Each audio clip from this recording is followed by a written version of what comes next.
Here we have a door that's been hung to our standard. They did a nice job hanging it. One thing to note about it is on the left side, it's very close to the wall. And on the right side, there's a little bit more room. And in this case, you can see where we centered it up on the inside of the closet. But, you know, just kind of keep it in mind that this casing on this side will need to be scribed to the wall. It'll be a solid piece of casing across the top and then a solid piece and back band across the side. If we had a little bit more room, which we didn't, we would have moved the door to the right, even though it may have taken the closet on the interior of the closet out of level just a little bit. This is a weather strip door into a garage, and the builder has provided us with hinges that are self-closing hinges. They're spring-loaded, so be sure to set those to 0 at the beginning of the job, and towards the end of the job, that's a normal hinge there, and at the end of the job we'll crank them down a little bit so they close more or less by themselves. Second thing to note about this door is we want it to have a small gap to the floor, or a large gap I should say, probably in the neighborhood of 7/8 of an inch, due to a throw rug. Most likely it's a hardwood floor, but most likely the homeowner will want to put a throw rug there to wipe their feet. And if the door is too close to the floor, that might be a problem. This door was centered in the width of the opening. The installer did leave that corner block there, but he did cut off all the shims well. Did a good job. We installed this lock that the builder provided. It's a temporary lock, but that way they can lock the job in the evenings. Another thing to note is before we install the casing, we're going to want to put a block there so that when the deadbolt goes on there, we have some long screws that'll catch it rather than having them barely hitting the stud on that side. Another thing to note is we didn't have much room up at the top of this door. The framing went right to the ceiling, or the header went right to the top of the header.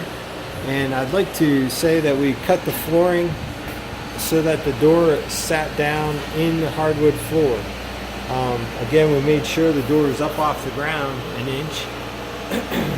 There was a wire coming out of the side of the door, and that would be the location we'd want to bring for a security system. They'll put a couple magnets here and here that will alert the security system on when it's open and when it's closed.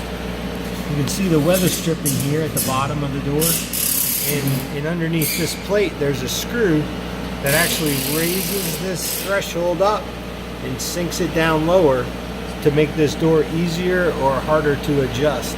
So this is an adjustable threshold. When Scott installed this door, he also put this 2x4 in a temporary manner here to keep this threshold from being damaged as people walked in and out of the house. The builder then put tape on there just for wear and tear purposes of that threshold to keep it safe. This weather stripping is pretty easily removable, just for your own sake, and then it easily goes back in. So you'll often see this kicking around the job, and just note that it's your weather stripping if the painters were to take it out, and they'll put it back in as well, but just so you know, the process is fairly easy to just remove that weather stripping.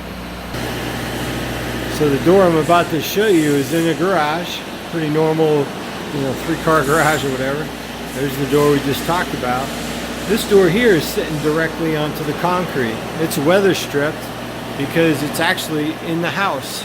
On the other side of this door is the house. So if car fumes come into this garage, they could maybe creep into the house. So we put weather stripping on this door as well. Thing is, we did install this door directly to the floor. I'm going to ask my installer to raise it up off the floor 1/4 of an inch, just due to moisture coming up from the concrete and the potential for water being put on the floor. Maybe you wash your car, some random thing happens in the garage, and I want the casing and the threshold to be off the ground just a little bit, just 1/4 of an inch, to allow for airflow. It'll prevent the jam from rotting over time. You can see they did a nice job with the reveal. The door is a little bit harder to open, just because there's weather stripping on there. And it's got a double bore, one for the lock, the deadbolt, and one for the lock set. And it also has the spring-loaded hinges, and it happens to be a 6/8 door.